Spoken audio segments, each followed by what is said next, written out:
নহয়, এইবাৰ বিজেপিৰ এইবাৰ চৰকাৰ যে ইয়াত নাহে এই কথা ইতিমধ্যে গম পাইছে।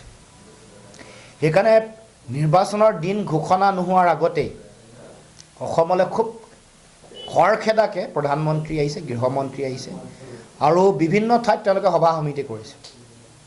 সভা সমিতি কৰি তেওঁলোকে এই ৰাজ্যখন উদ্ধাৰ কৰিবলৈ তেওঁলোকে চেষ্টা এটা চলাইছে। কিন্তু অসমৰ ৰাইজে যোৱা 10 বছৰত বিজেপিয়ে যি ধৰণৰ এটা পৰিৱেশ কৰিলে তাৰ উত্তৰ এইবাৰ নিশ্চিতভাৱে দিব।